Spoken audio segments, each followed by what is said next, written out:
In the grim darkness of the far future, there is only war. But there is a future darker still, one that should never have come to pass. A future in which the Emperor of mankind, the greatest of humanity's champions, the architect of the Imperium itself, bent the knee, not to his vision of reason and unity, but to the whispers of the warp. The ruinous powers had always feared him.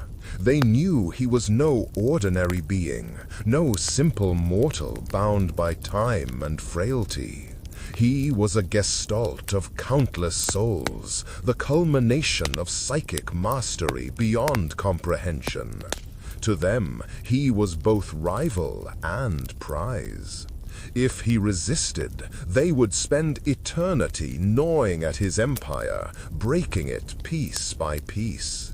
But if he yielded, if even for a moment his will cracked, the galaxy would be theirs without contest. The moment came not with a roar of defiance, but with a whisper. The Emperor, in his endless crusade, had seen mankind's failings repeated over and over.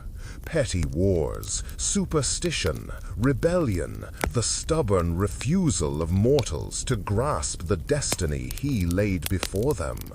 He had slaughtered countless billions in his mission to bring order, had sacrificed his sons in wars without end, and still humanity resisted. The warp saw this frustration, this exhaustion, and offered him a bargain. Not the empty promises they whispered to mortals, but the one thing even the master of mankind craved: certainty.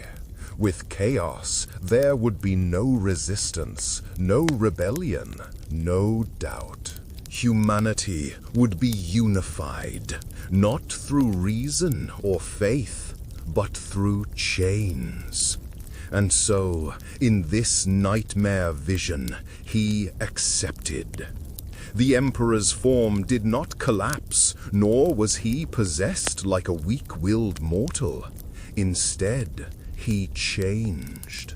The light that had once shone golden from his presence darkened, burning now with the hues of the warp. His eyes became suns of shifting fire. His voice, the chorus of 1,000 demons. Yet he remained the Emperor, his will intact, his intellect sharpened, his vision unbroken. He had not been conquered by chaos. He had embraced it, wielding it as the ultimate weapon. The Primarchs felt it instantly. Across the galaxy, those bound to him by blood and soul convulsed with visions. Some wept, some screamed, some fell to their knees in worship. Horus, always closest to him, bowed willingly, seeing in this new god-emperor the fulfillment of all ambition. Fulgrim rejoiced, drunk on sensation. Angron howled in ecstasy, his rage now sanctified. Perturabo knelt, for in chaos he saw the perfection of cruelty and logic entwined. Mortarion accepted, for plague and despair were already his companions. Magnus wept, torn between horror and vindication, for he had always warned his father of the warp, and now it was his father who wielded it. But not all submitted. Rogel Dorn, stern and unyielding, spat upon this revelation and swore to resist. Gilliman turned his empire of order into a bastion of rebellion, seeing the Imperium twisted into something alien and abhorrent. Vulcan, sorrowful but resolute, vowed to defend humanity, even against its creator. Korax vanished into the shadows, his loyalty broken, but his defiance eternal. And Layman Russ, betrayed beyond measure, howled in grief and rage, declaring the hunt upon his father. The galaxy cracked in two. No longer was it a war between loyalists and traitors, between Horus and the Emperor, but between the Chaos Emperor himself and the few sons who still dared resist him. The Great Crusade became the Great Damnation. Kera was the first to change. The throne world, once a bastion of light and hope, became the greatest daemon world in the galaxy. The Emperor's palace, once radiant with banners of unity, twisted into a mountain of bone and blackened iron. Spires rose into the heavens, clawing at the stars, their surfaces alive with the faces of the damned. Rivers of blood carved through the streets of the hive cities as billions were sacrificed in rituals to consecrate the new order. The Astronomicon did not go dark. It blazed brighter than ever, but not as a beacon of safety. Now it was a wound in the warp, a black sun that pulsed with corruption, drawing demons into reality across the galaxy. To navigate by it was to invite possession, yet every ship was bound to it, trapped within the Emperor's dominion. Humanity bent swiftly. Billions upon billions bowed in terror and awe. The imperial truth was discarded overnight, replaced with a faith far more terrifying. The Lectitio Divinitatus, once a forbidden cult, became the creed of all, but twisted. The Emperor was not the god of mankind's salvation, but the god of its damnation. His image adorned every temple, every shrine, every banner, not as a savior, but as a tyrant demanding blood. Priests became sorcerers, prayers became summoning chants, and daily life became ritual sacrifice. And yet, in this darkness, the Emperor remained the same in one regard. His vision of unity had not changed. Mankind would be one, and it would endure, but as a slave race bound by the chains of chaos. There would be no rebellion, no doubt, no freedom, only worship, only obedience, only war. The Great Crusade became a harvest. Fleets once named for saints of reason were repainted in oils and blood, their hulls etched with runes that crawled like insects beneath the skin of reality. The Emperor led from the front, not as a general binding fractured polities, but as a black sun whose light bent the warp to his will. Where his armadas arrived, planets ceased to be arguments and became offerings. Compliance no longer meant treaties and industrial tithes. It meant altars raised from the bones of the unwilling. It meant banners stitched from the uniforms of the conquered. It meant whole city hives turned inside out so their arteries ran toward a single screaming heart. The Primarchs became lords of this new crusade. Horus took the vanguard, a blade made obedient by awe. His warriors broke the strongest walls so that the Emperor's shadow could fall upon the survivors. Fulgrim remade victory into a theater, marching prisoners through streets perfumed with incense and rot, before unmaking them as art. Mortarion followed like winter after harvest, spraying the conquered with censers that seeded their lungs, then calling it mercy when they stopped fighting to cough and kneel. Angron was unleashed where examples were essential. After him, there were no rebels, there were only stains. Perturabo built shrines that were fortresses, and fortresses that were mouths. Each installation a geometry of despair that ate armies and sang while it ate. Magnus raised spires of glass-smooth obsidian to catch the lights of the warp and focus them into spears that could crack continents. Those who had once knelt in discipline now bowed out of compulsion, each legion reflecting its father's new devotion in iron and flesh. Mars bent without breaking. The Fabricator General saw the Emperor's transfiguration and called it the final logic of the Omnici.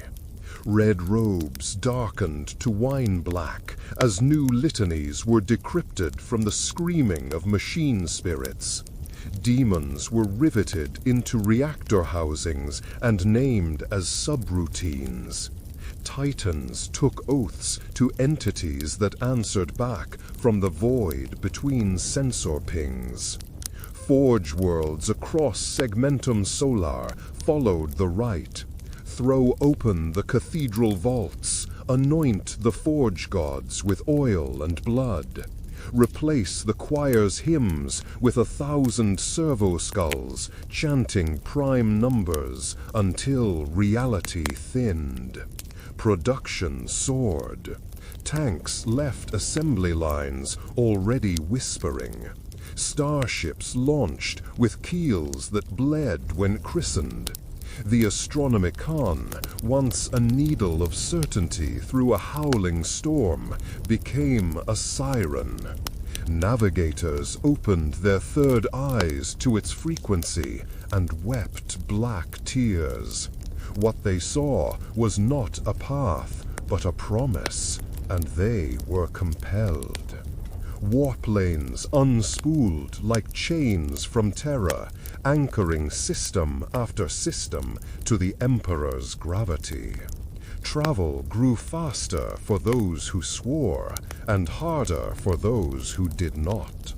Rebel convoys lost weeks in minutes and emerged within the firing arcs of waiting batteries. Loyal fleets skipped like stones on a dark river, crossing light years in single leaps to deliver angels of murder to worlds that had not yet finished spelling the word no. On the worlds that still tried to say it, the response was orchestral. First came Vox blessings transmitted across the spectrum, the Emperor's voice declaring unity and the cost of refusal. Then came the proof, corrupted astropaths opening their mouths and exhaling flocks of glittering insects that were thoughts sharpened to points. Finally, the fleets aligned. Orbital plates lowered through cloud decks like verdicts. Perturabo's geometries cut power grids and water lines with the cruelty of a mathematician. Mortarion fogged the lowlands. Fulgrim's choirs tuned themselves on the screams rising from the Habs. Angron descended where the planet's heart beat hardest. Resistance did not end with battles. It ended when the calendar changed to a year zero and the new festivals began. There were banners in the streets where love had marched before. Now they depicted the Emperor crowned in thorns that were laurels. eyes painted as twin comets, hands outstretched in both benediction and demand. Children learned new letters, the eightfold star first, then the sigils of each master it implied. Priests wore armor, and sorcerers wore vestments. Administrators learned to include a tithe of warm bodies with every shipment of ore. Men and women sought solace in ritual and found themselves speaking words that opened doors. The doors did not close. The webway was not ignored. The Emperor turned to his oldest, most fragile work and employed it again, no longer as a refuge from the warp, but as a conduit for its tamed rivers. Gates were located, pried wider, bound with chains of equation and oath. Where Eldar wards still held, Magnus wrote answers upon them with alphabets that had not existed the previous hour. Craft worlds felt the tremor and fled deeper into their labyrinths. Exodite worlds sang laments and cut the throats of their mounts to purchase a moment more of safety. Komarach flickered like a knife catching light in an alley and then vanished from every chart at once. Not vanquished, merely concealed more cleverly, whispering a fear it had never admitted, that there was now a hunter who could follow anywhere. The orcs cheered without knowing why. War was everywhere, and no one told them to stop. The Emperor redirected their green fury with a gesture. There was no need to exterminate them when they were proof of doctrine. Point them at worlds where stubbornness festered. Let them provide the thunder that justified the lightning that followed. The Tau never became a question. They were found young and told a story they could not refuse. Unity, but honest this time. Unity without debate. Their cadres learned to bow even as they marched. Their ethereal caste learned which lights in the sky to love and which to fear. On the rim beyond charts, something vast woke to the taste of a signal. Tendrils turned toward the black sun and angled in. The Empire felt them without surprise. The great devourer was hunger without soul, useful. War created biomass. Biomass fed war. He ordered guide flames lit along the borders, then extinguished when the shadow drew close, turning hive fleets into lost wolves, coursing through corridors he alone could map. Where they crashed against human worlds, the slaughters were complete. Where they were shepherded into the domains of rivals who had not yet bent the knee, the message was even clearer. Submit or be eaten twice. There were still sons who would not kneel. Dorn fortified where others prayed. He built bastions not merely of stone and macro cannon, but of memory. His garrisons swore in the old words and refused to learn the new. Guilliman mined the law itself, declaring border kingdoms where order could live in the creases of an empire's cloak. Vulcan sought people before fortresses, dragging refugees from under the falling walls and telling them a story in which they mattered. Korax was a rumor that ended divisions with sudden, cold precision. Russ hunted anything that smelled like betrayal and found that the scent was everywhere. Their legions broke, scattered, reformed under different skies. Their victories were never decisive, but they were all the more dangerous for it. Each day survived was an argument against inevitability, a thread the warp could not quite burn. The Inquisition, had it been born in another age to guard a truth of science, emerged now as a priesthood with knives. Its mandate was elegant. There are no heretics, only the uninitiated. There is only one lesson, and all will learn it. Ordos were named not for threats to reason, but for flavors of disobedience. Psychers were not registered, they were drafted, their heads opened like books and annotated with sigils before being returned to the front, carrying bookmarks of fire.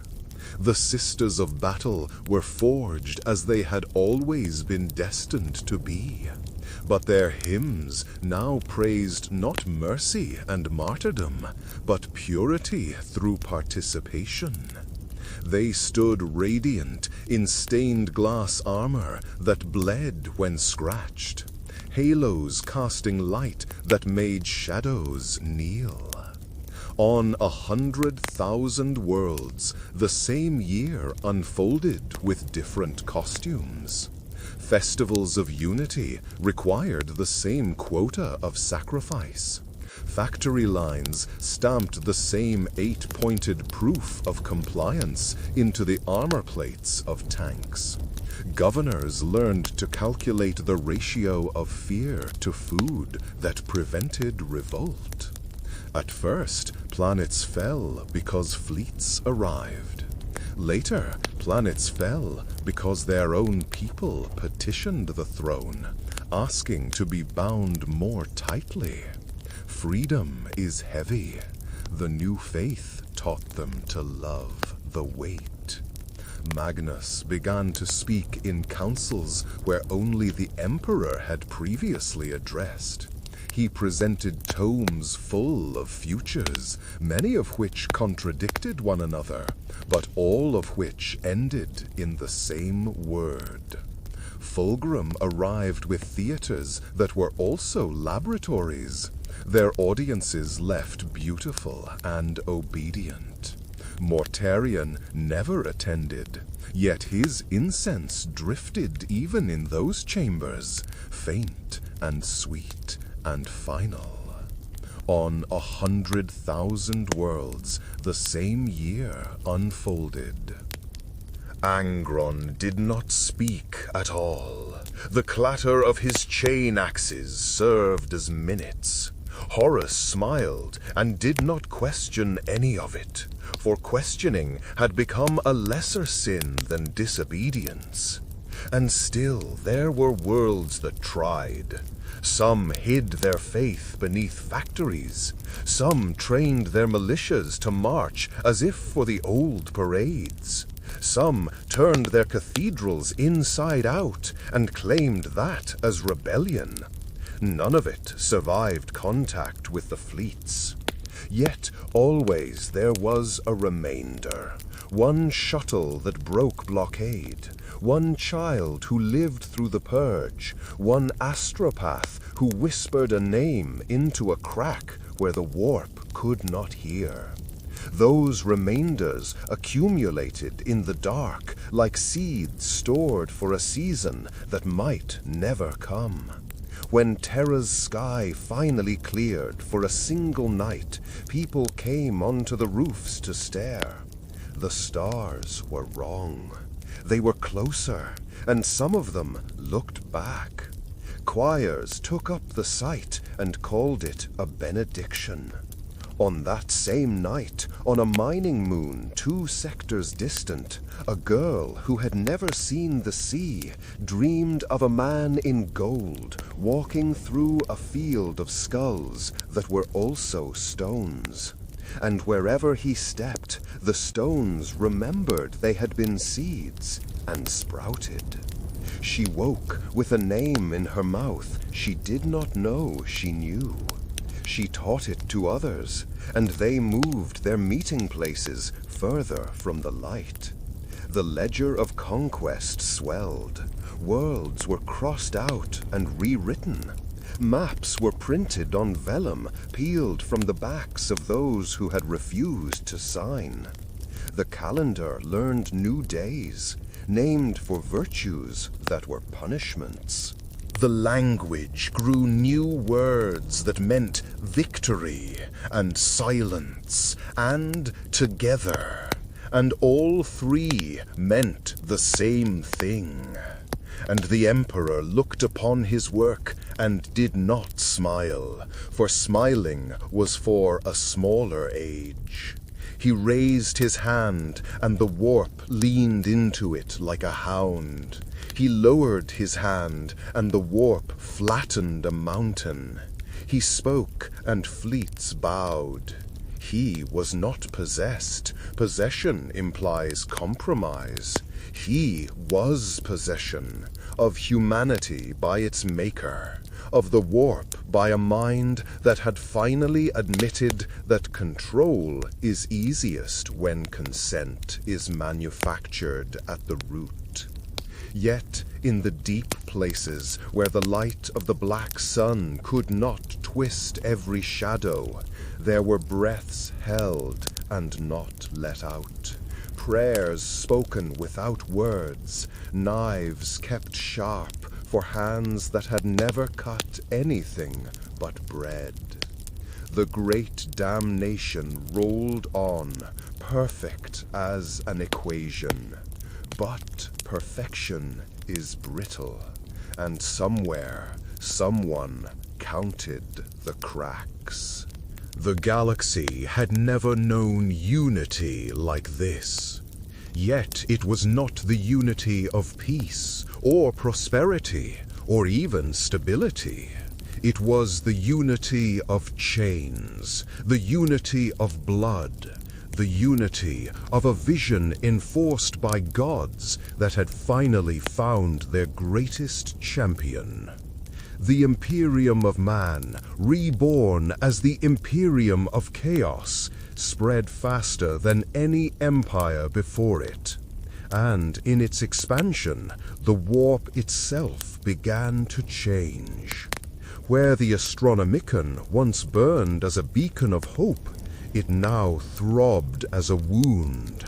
Its light tore holes across the galaxy, bleeding demons into real space in numbers too great to count. But they did not descend as invaders. They marched in ordered columns, bound by the Emperor's will. Never before had the ruinous powers been so focused, their chaos channeled into singular purpose. Demons that once warred against one another in madness now fought shoulder to shoulder, their claws and blades raised not in rivalry, but in devotion to the one who commanded them. For the first time, chaos itself had a master, and the galaxy drowned beneath its order. Terra became the model for all. The cradle of mankind was remade into a demon world of unimaginable scale. Its atmosphere burned with auroras of warp light. Its oceans boiled with the voices of the sacrificed. And its surface was a sprawl of living citadels whose walls breathed and whispered prayers. The imperial palace had become the Black Ziggurat, a mountain-sized altar whose spires reached into the warp like veins. Mortals from across the galaxy were dragged there by the billions, their lives extinguished in great waves of ritual sacrifice. Yet the Emperor's power did not consume them aimlessly. Each offering fueled his dominion, binding the galaxy tighter, extending his grip further, until no star burned without his shadow falling upon it. The Primarchs were granted their fiefdoms, each a reflection of their corruption. Angron's domains were nothing but battlefields, continents churned into mud by endless wars, their populations reduced to gladiatorial stock to feed his rage. Mortorian's plague worlds festered as laboratories of disease, their skies thick with rot, their cities choked with corpses reanimated to labor eternally. Fulgrim's decadent realms glittered like poisoned jewels, filled with temples of excess where mortals were sculpted into living art, their suffering transformed into symphonies. Perturabaro's fortress empires stretched across entire scepters, iron labyrinths bristling with guns, their populations crushed into submission beneath the weight of his designs. Magnus ruled towers of sorcery, where reality itself bent around his will, his domains more warp than matter. Horus, as the warmaster of this new order, became the enforcer of his father's vision. His sons hunted the galaxy, extinguishing rebellion wherever it sparked, breaking worlds with precision, turning survivors into fanatical worshippers. To mortals, Horus was the god they could see, the emperor made flesh, the living blade of chaos's will. His presence silenced rebellion before it could rise. His wrath obliterated it when it dared. And yet, not all worlds bent. There remained pockets of resistance, systems that clung desperately to the dream of a different future. Gilliman's empire became the largest of these bastions. Ultramar, fortified and disciplined, fought with the desperation of a people who knew they faced annihilation. They preserved the old laws, the old ways, teaching their children that the Emperor had once walked in light, that his fall was not destiny, but betrayal. Rogel Darn entrenched his defenses around the Segmentum Solar, building fortresses within fortresses, refusing to abandon his oaths. Vulcan roamed between them, a guardian without rest, bringing strength where it was weakest, hope where it was fading. Korax struck from the shadows, his guerrilla war making the Imperium bleed one cut at a time.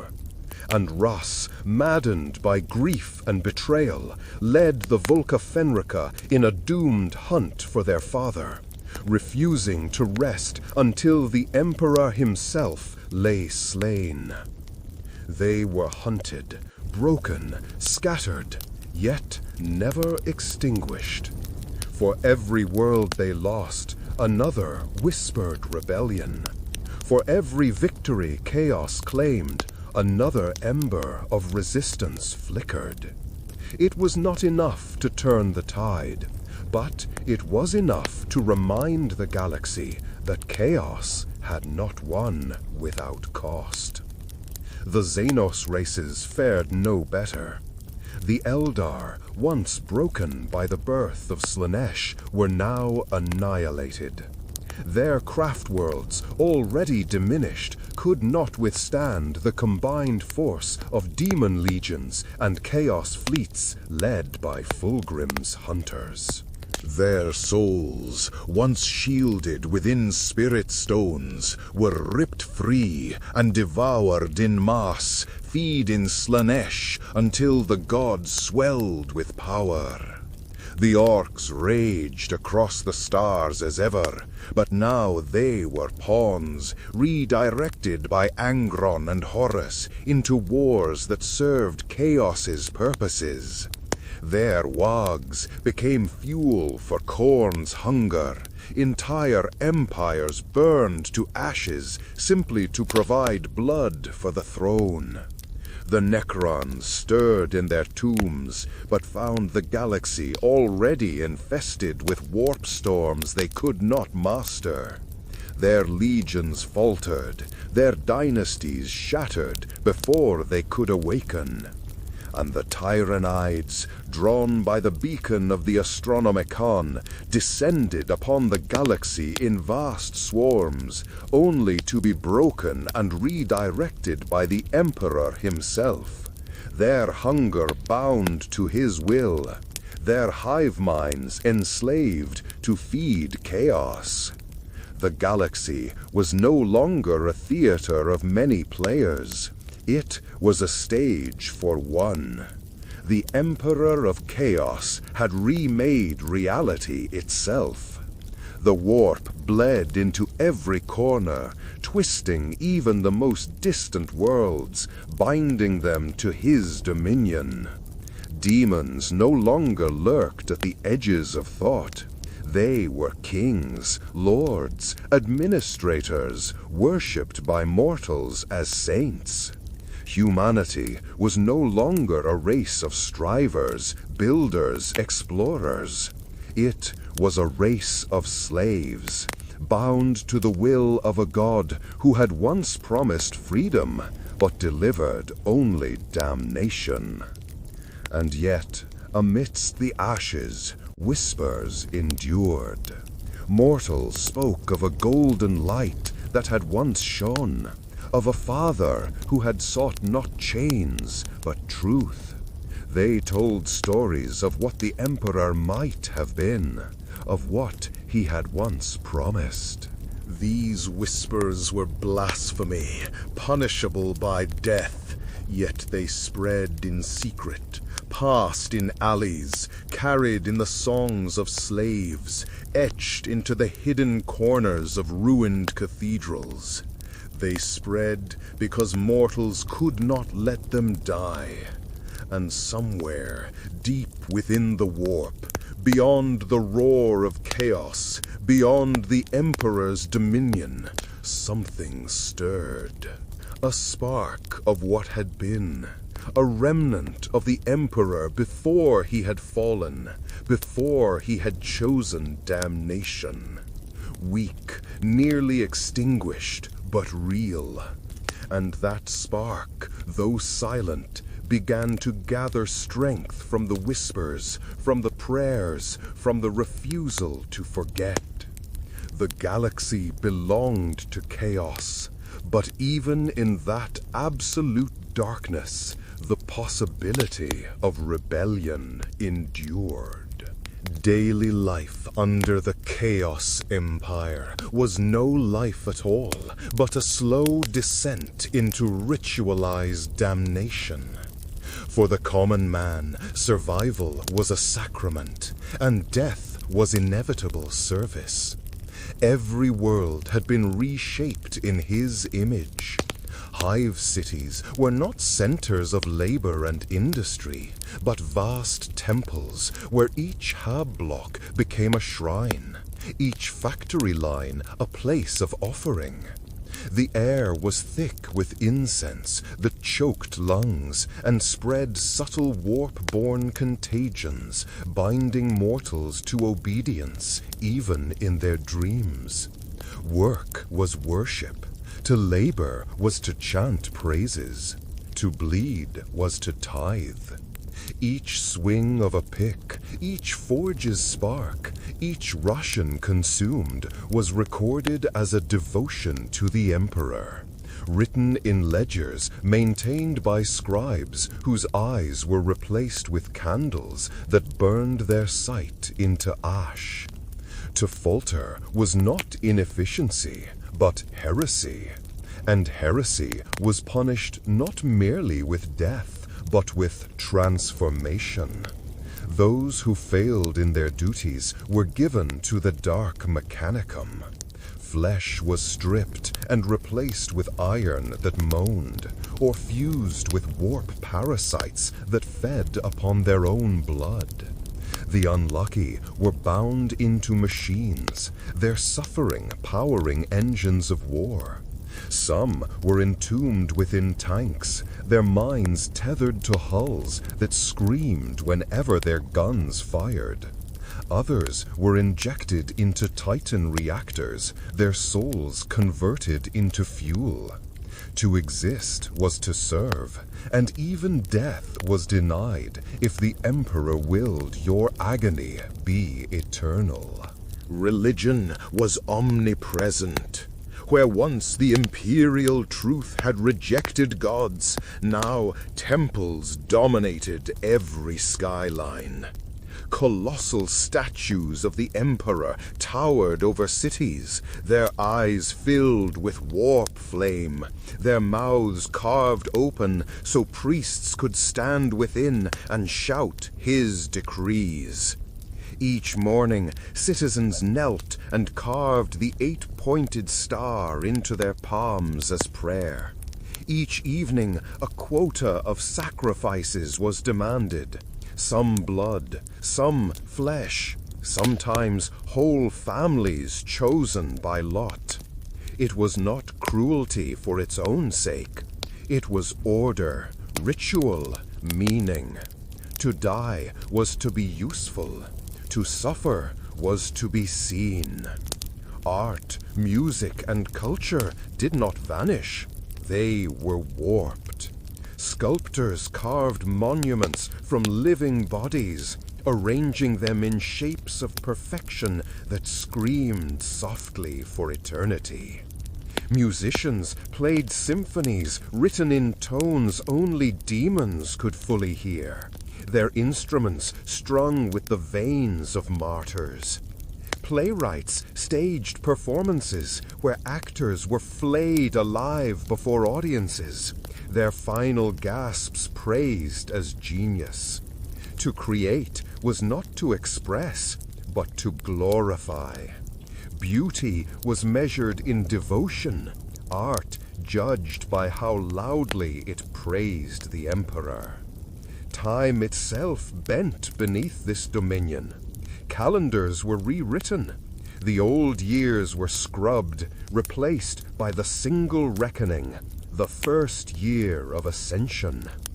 Every day was holy, every hour a litany, every moment a tithe. Seasons were abolished, replaced with cycles of sacrifice. Festivals became harvests of flesh. New holy days were introduced without end, thousands of them, contradictory, overlapping, ensuring that worship was constant and confusion was total. To know when to kneel, to know when to bleed, to know when to cheer was impossible. In the chaos of faith, the only certainty was obedience. Children were raised not in schools, but in indoctrination halls. From their first breath, they were taken from their parents, bathed in warp-charged oils, and taught to chant his name before they could form words. They were given weapons before toys, rituals before stories. They were not taught history, only the truth of his eternal dominion. That he had always ruled, that he would always rule, that there had never been any other way. And if they faltered, if they doubted, if they questioned, their little bodies were fed into the flames, their deaths a lesson to others. The Adeptus Astartes were unrecognizable. No longer angels of death, they were angels of faith. Priests clad in ceramite.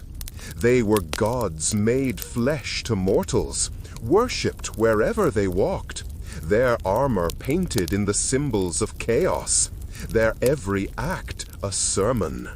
They led rituals of bloodletting before battles, demanding sacrifices from their followers. They were not protectors, they were wardens. Enforcers, reminders that the Emperor's gaze was everywhere. And behind them marched legions of demons, enslaved not to chaos itself, but to the Emperor who had bent chaos to his will. The warp bled into daily life in subtle and terrible ways. Time passed unevenly, days stretching into years, hours collapsing into minutes. A man might leave his home to work and return to find decades had passed. Children vanished into shadows, only to return with eyes glowing and voices not their own. Rivers flowed uphill, stars shifted in the sky, seasons burned in the wrong order. But mortals did not question. To question was heresy, and heresy was annihilation. They accepted the contradictions, embraced the madness, and lived their lives as prayers. And yet, in this world where chaos was order and despair was law, sparks still glimmered. Among slaves in forge pits, among farmers who tilled soil poisoned by warp storms, among children who whispered stories in hidden corners, there remained memory. A memory of a time when the Emperor had not been a god of blood, but a man of vision. A memory of a future that might have been. These whispers were forbidden, hunted, extinguished, but they endured. The galaxy itself strained under this dominion. Stars dimmed from the weight of endless warp bleed.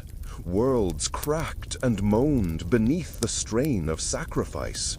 Space itself folded, distances warping, until entire sectors vanished into storms. Yet the Emperor did not relent. His will was absolute, his vision unbroken. Humanity would be one, even if it meant their souls were bound in eternal torment. But the more he tightened his grip, the more the cracks spread. For even in the face of infinite power, the human spirit endured. It did not rise in open rebellion, not yet, but it whispered. And whispers, in time, become fire. The warp was never meant to be ruled. It was madness, entropy, the screaming reflection of every mortal thought. It was the howling of hungers without end, the tides of fear and rage and joy and despair. Even the Chaos Gods, though mighty, were prisoners of it as much as they were its masters, bound by the emotions that birthed them. But when the Emperor embraced the warp, he did what none had ever done. He bent it. At first, the ruinous powers rejoiced. Their great rival had fallen. The Emperor, who had once denied their existence, now ruled in their name. Khorne roared with delight at the rivers of blood spilled in his honor. Tzeentch whispered in triumph, claiming the Emperor's bargain as the ultimate scheme fulfilled. Nurgle chuckled with endless mirth, embracing the inevitability of his submission. Slaanesh sang in ecstasy, feasting on the pleasures of his corruption. But victory soured. For the Emperor did not kneel, he did not worship, he did not beg, he took. He reached into the warp and seized its raw substance as though it were no more than clay. The Chaos Gods had expected a champion, a weapon, perhaps even a new rival to play their games with.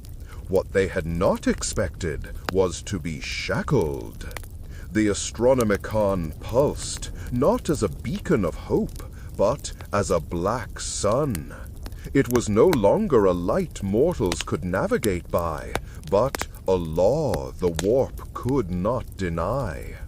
Demons found themselves chained, not by oaths or bargains, but by the Emperor's will. They marched where he commanded, killed whom he demanded, and built his empire brick by brick. They raged against it, but rage was nothing to him. He had ruled humanity for millennia. Ruling demons was no different. Their hatred only bound them tighter. The warp itself shifted. Storms that once raged unpredictably began to move in patterns drawn by the Emperor's command. Warp rifts opened where he wished them to, devouring worlds or vomiting forth legions of daemons in orchestrated invasions. Time, once chaotic, bent around his dominion. For his fleets, travel became instantaneous, distances collapsing into nothing. For his enemies, the warp became a labyrinth of false paths, storms that swallowed fleets whole, currents that dragged them into oblivion. The chaos gods howled. Khorne struck against him with all the fury of blood and fire, but the Emperor took his rage and forged it into endless wars. Tiinch wove 1,000 schemes to unmake him, but each became another chain, another inevitability the Emperor twisted into his design. Nurgle smothered him in plagues, but he only spread them wider, binding billions in despair that glorified his dominion. Slaanesh offered temptations of excess, but he consumed them, turning ecstasy into obedience. Each god, in their own way, had been devoured. And so they feared. For the first time in eternity, the ruinous powers knew terror, not of annihilation, for such was impossible, but of irrelevance. They were no longer lords of the warp, no longer gods in truth, but voices screaming in the dark, their power siphoned into the will of a master they had never intended to create. The Emperor had become something else, something more than mortal, more than Primarch, more than God. He was not one god among many. He was all of them and more. He was chaos itself, bent to order, bound to vision. The galaxy was not ruled by 4, but by 1. And yet, this very victory carried its own weakness. For chaos without chaos is a contradiction. The warp strained against his grip. Demons twisted, not because they wished to serve, but because they were compelled, their essence unraveling with every act of obedience. Storms that should have raged eternal flickered and died, collapsing into silence. Mortals, in their fear, prayed not to gods but to him alone, feeding his power even further, but starving the 4. The balance of eternity shifted. The great game of chaos, played across aeons, was broken. The Emperor had ended it with a single choice, and now the warp itself rebelled against the stability imposed upon it. For all his power, for all his dominion, the warp was infinite, and infinity cannot be bound without consequence. Cracks began to form, not in his reign, not in his fleets, not even in his mortal subjects, but in reality itself. Warp storms grew stranger, not wilder. They did not rage, but froze, silent tempests where time halted and screams were locked into crystal. Whole sectors vanished, not consumed, but paralyzed. Demons began to wither, not slain, but drained of the essence that sustained them. Even the Primarchs, empowered as lords of this empire, began to feel the strain. Their mutations faltered, their gifts curdled, their power bending not to their patron gods, but solely to the Emperor. The ruinous powers, though chained, plotted in desperation. They whispered not to Horus, not to Fulgrim, not to Magnus, but to mortals. To those who remembered a different emperor, one who had once promised freedom from superstition. They sowed doubt, not in rebellion against the emperor's tyranny, but against his corruption of the warp. If chaos was devoured by one, then chaos itself would die. And if chaos died, so too would creation. Thus the irony. The gods of ruin, who had spent eternity tearing the galaxy apart, now became sowers of rebellion, planting seeds in mortal minds to resist the emperor who had stolen even their freedom. And mortals, broken and enslaved, began to listen, not to worship the Four, but to defy the One.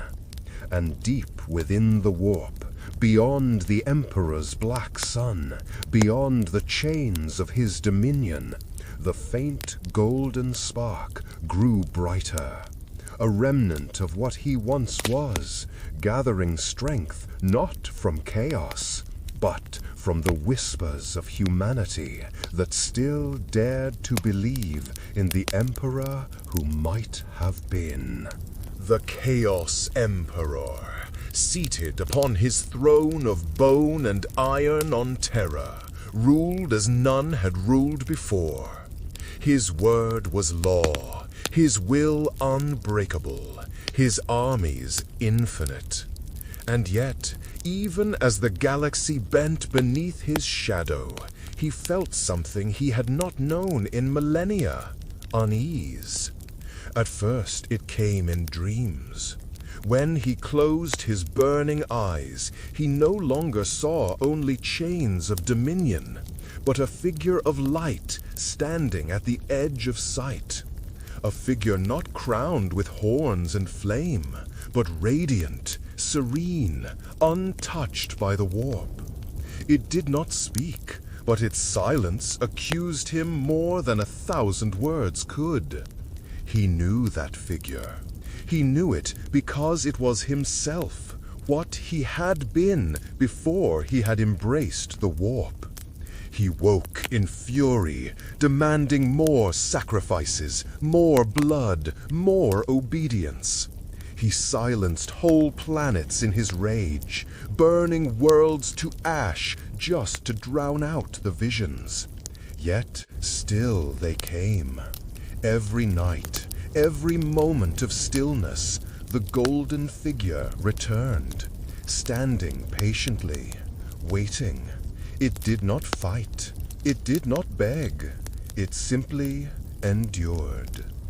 The Primarchs noticed his unease.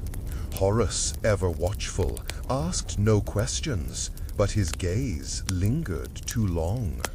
Fulgrim mocked behind veils of decadence, whispering that their father's fire was dimming. Mortarion muttered that plagues spread best when the host was weakened. Perturabo calculated probabilities and found the numbers displeasing. Magnus watched most intently, his one eye gleaming, for he understood the truth. The Emperor's grip upon the warp was no longer unchallenged. Something else was growing. The daemons, bound and enslaved, began to waver.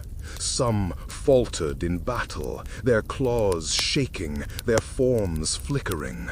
Others whispered names they had no right to speak, golden names that burned their tongues. The warp itself began to resist its chains. Storms once perfectly ordered began to fray at the edges, currents pulling against the Emperor's will.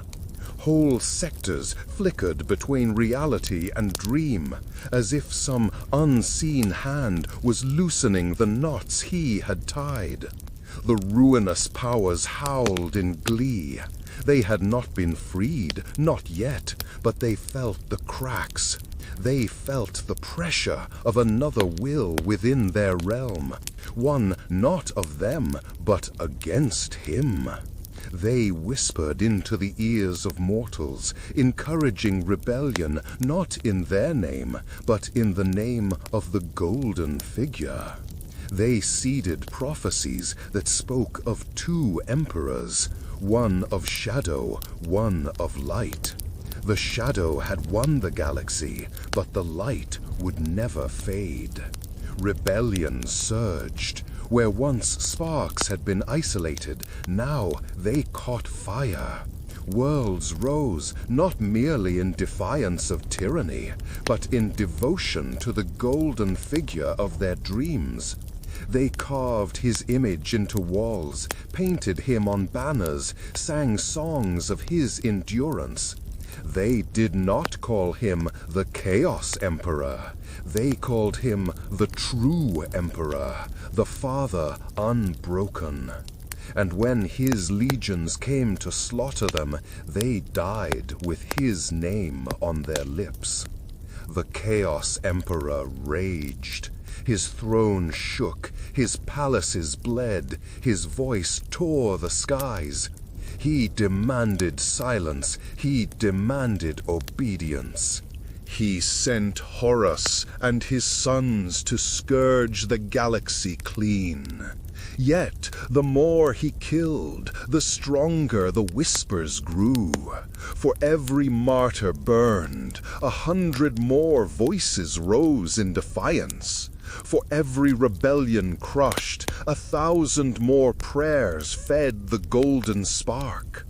And now, even in his waking hours, the Emperor saw him. In the reflections of his armor, he saw the golden figure standing silently.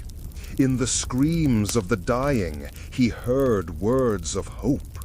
In the depths of the warp, where once he had been unchallenged, he felt another presence growing, a rival he could not enslave. For the first time since his ascension, he knew fear. Not fear of rebellion, not fear of his sons, not fear of the Four, but fear of himself, of what he had been, of what he could never again be, and of what still lived, separate, untouchable, in the hearts of humanity. The chains he had forged around chaos rattled. The gods strained and laughed, their torment turning to cruel joy. For they knew the truth. The Emperor had thought he had won, but by consuming chaos, by seizing the warp, he had created his own rival. The galaxy no longer belonged to him alone. It was divided between his chains of shadow and the defiance of his light. And in that division lay the seeds of his undoing. The first fractures were heard rather than seen. Hymns slipping off-key, reactor choirs missing beats, vox liturgies returning with echoes that did not match the words transmitted. Forge altars reported machine spirits that refused to drink sanctified oil, returning error tones like sobbing. Navigators woke with salt in their mouths, as though they had been drowning. They drew the Astronomicon on parchment and found their hands making a different star, double-headed and haloed in light. Priests named it blasphemy and burned the parchments. The ashes kept the shape anyway. The Chaos Emperor felt the resistance like grit in perfect gears. Commands took an eye blink longer to become law. demons halted with one hoof in the air, as if remembering something they had never known. Warp tides, once a leash in his fist, tugged sideways. He tightened his grip, and the warp howled, and for a while order returned. But only for a while. On the edges of his dominion, the loyal suns moved closer. Dawn pushed bastion lines forward, not to expand, but to stitch islands of survival into a single fabric. He raised fortress monasteries whose foundations were the bones of fallen cities, whose ramparts were a grammar of denial. Assault after assault broke upon those syllables and learned nothing. In the dark of the void lanes between those holds, Korax drew lines that were not on any chart. Night routes braided through wreckage and silence, and along them came knives and code phrases and the art of leaving without being followed. Vulcan arrived where walls had already failed. He was a rumor of warmth in a winter engineered to be endless. He walked through plague fogs, carrying children in both arms, while bolter fire plucked the air. He bled and did not die. He burned and did not stop. Worlds rose because he came, and resisted long after he left, as if the print of his footsteps had become a covenant. Gilliman made a wound that could not be cauterized. In Ultramar, the calendars stayed true. Fields were sown in the correct season, even when the sky said otherwise. Courts weighed the living rather than the useful.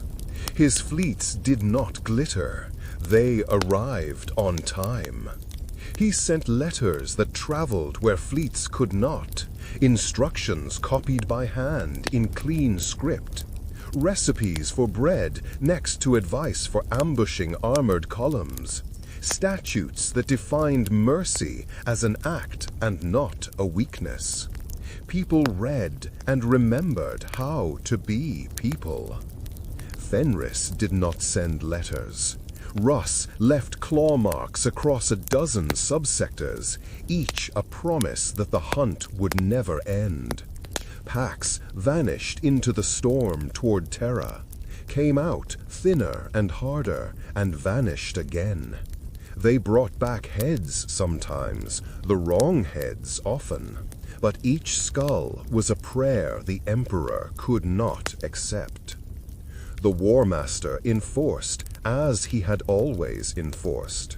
Horus was a sun masked in iron, a spear point with planets for barbs.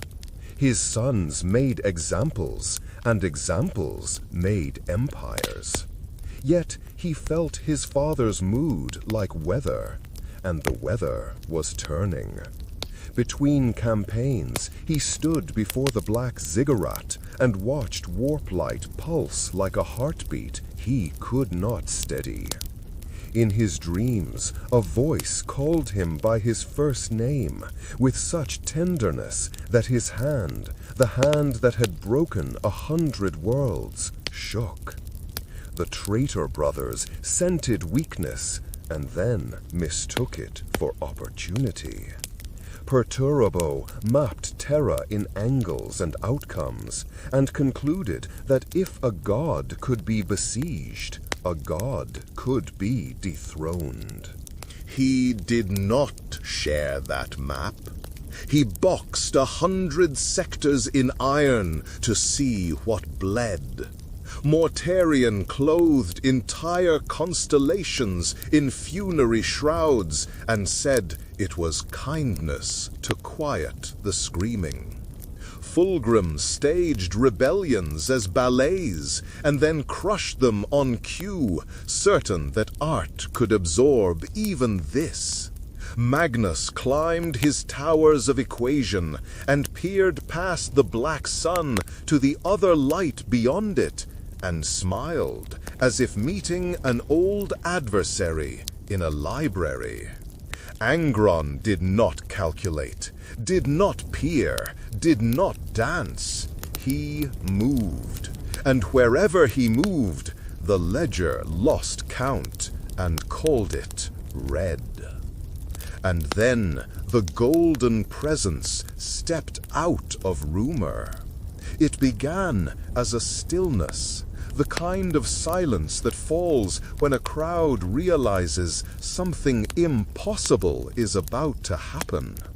On a manufactorum world whose furnaces had not cooled in 3 centuries, fire guttered and laid down like a dog.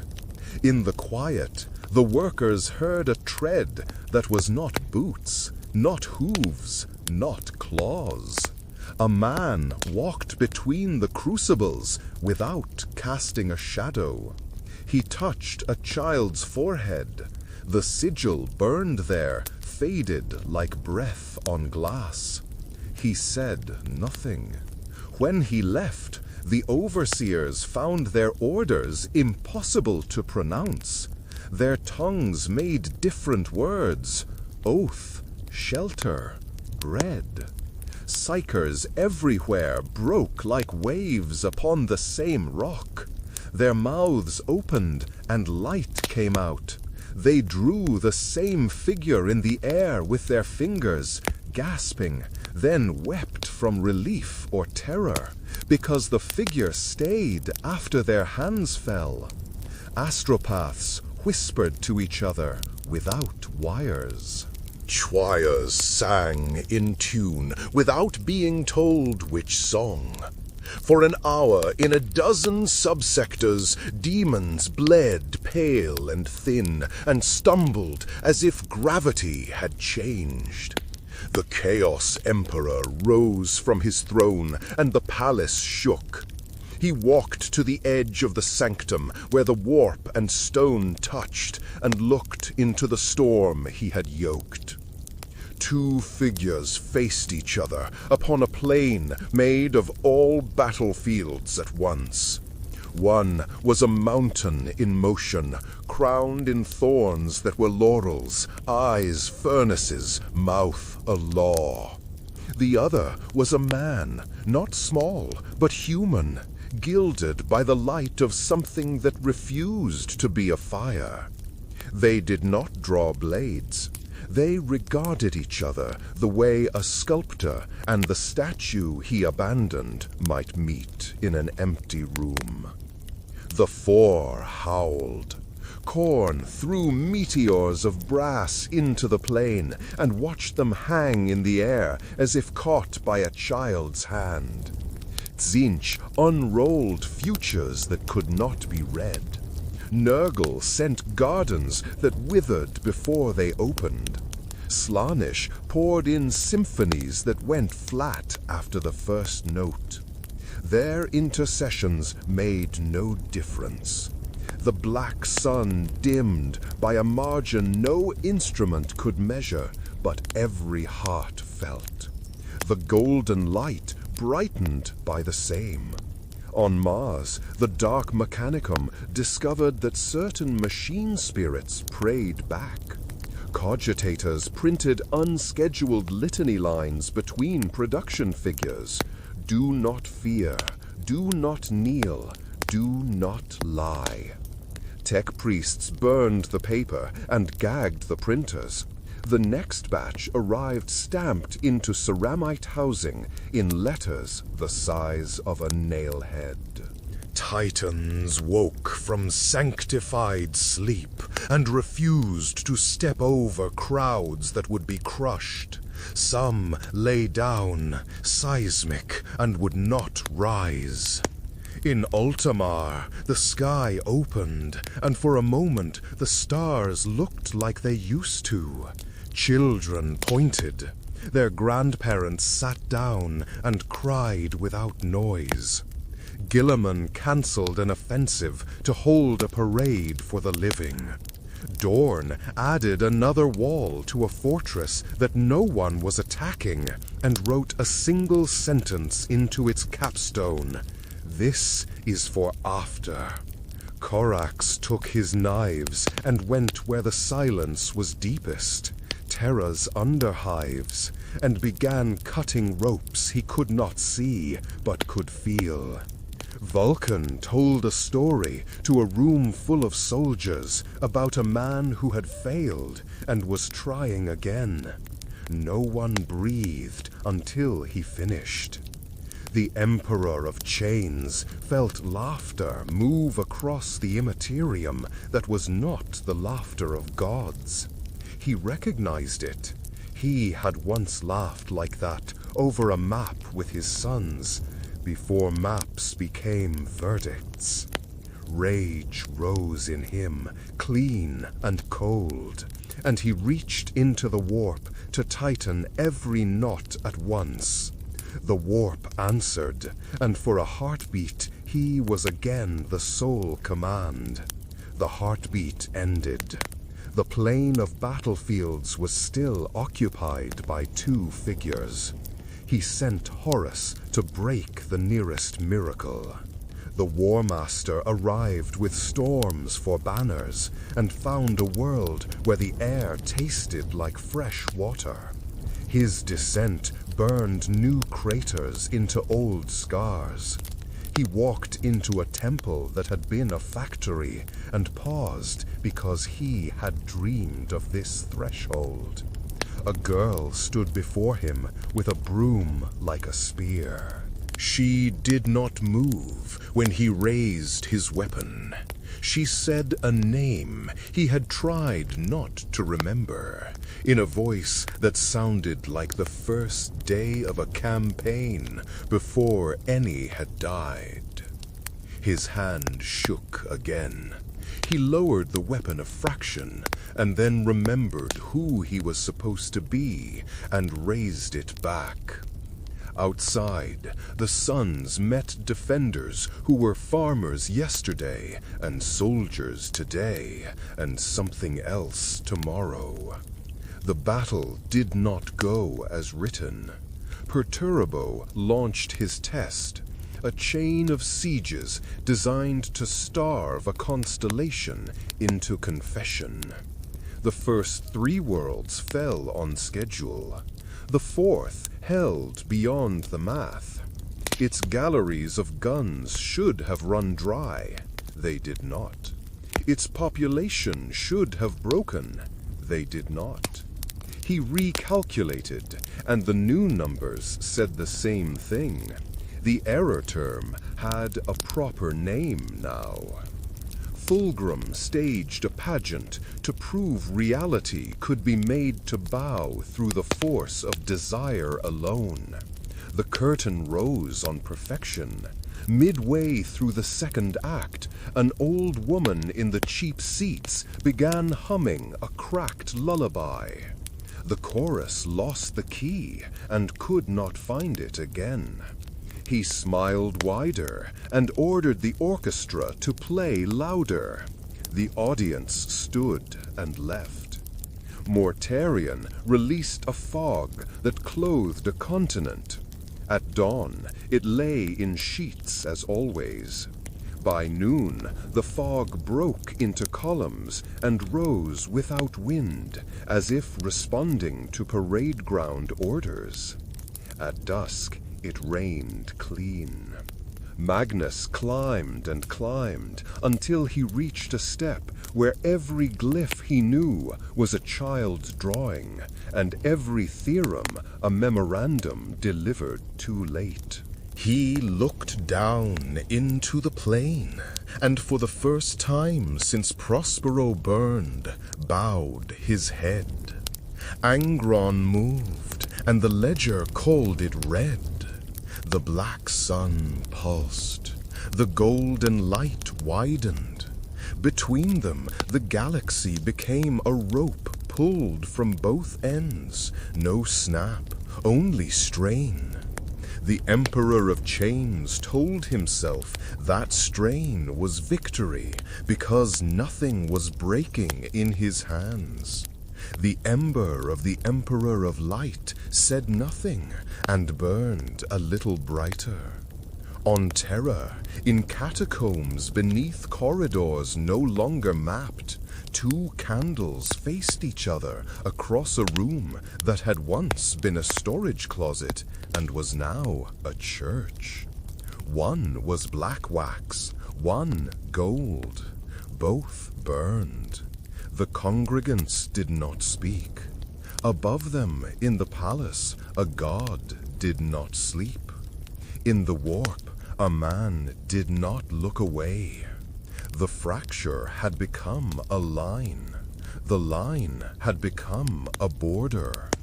Borders invite crossings.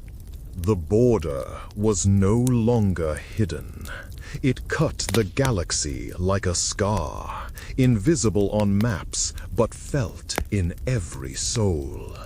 To the west of it, worlds bent beneath the black sun, their skies torn by warp light, their people chanting until their throats were raw.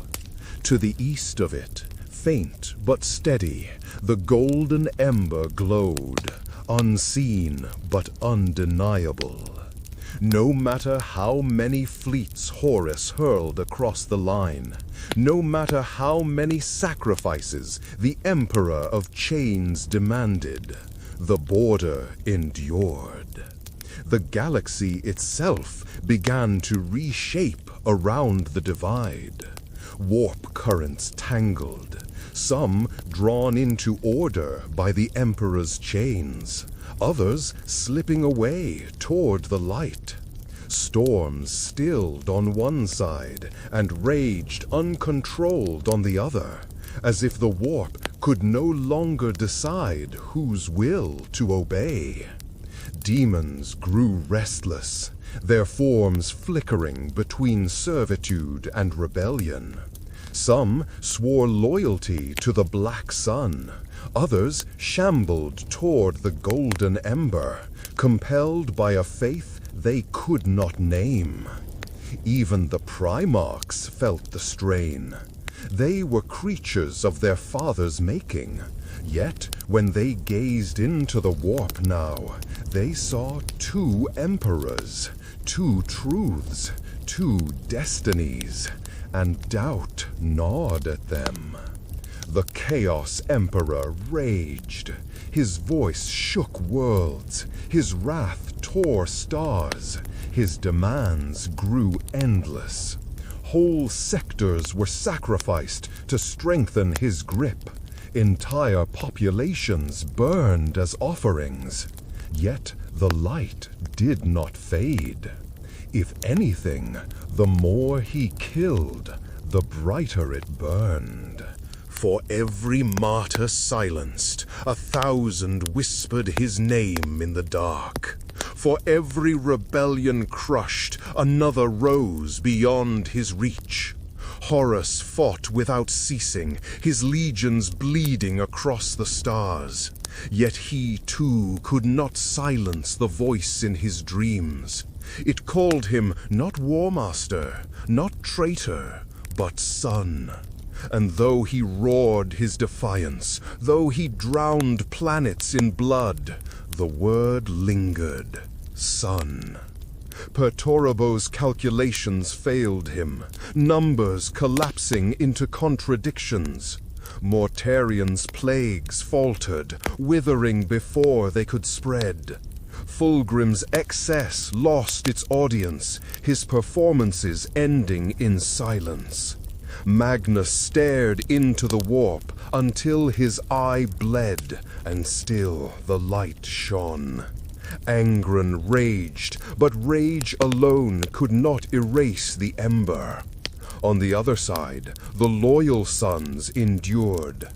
Guilliman's empire did not expand, but it did not fall. Dorn's fortresses stood unbroken, islands of defiance. Vulcan wandered, igniting hope wherever he stepped. Korak struck from shadows, his knives always finding their mark. Russ hunted endlessly, his howls echoing across the void, a reminder that vengeance had not been forgotten. and in the warp, the two emperors faced one another. One, crowned in fire and chains, the master of gods, his throne built upon blood. The other, clothed in light, silent, enduring, not demanding worship, but drawing it all the same. They did not battle as mortals understand. They were locked in a war of faith, of will, of belief itself. Every prayer fed one or the other. Every act of defiance, every scream of obedience, every whisper in the dark was a blade or a shield in their endless struggle. The Chaos Gods watched with delight and horror. They had thought themselves eternal, yet now they saw the truth. Eternity itself could change. Their greatest victory had become their greatest prison. They laughed because there was nothing else to do, and their laughter echoed across the galaxy, a chorus of madness that mortals mistook for thunder.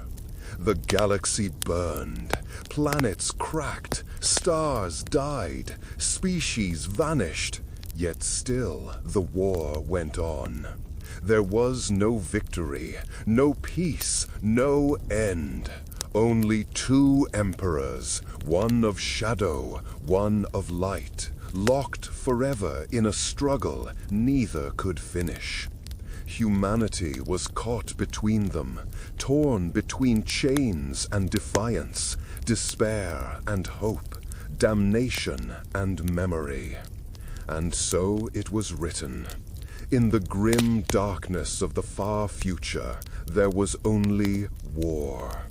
Even when the Emperor fell, even when chaos won, even when the galaxy itself bowed, war endured. For the Emperor of Chains could not silence the Emperor of Light, and the ember of hope could never truly be extinguished. The throne of terror blazed with darkness, the warp howled with light, and the galaxy, forever divided, bled in their shadow.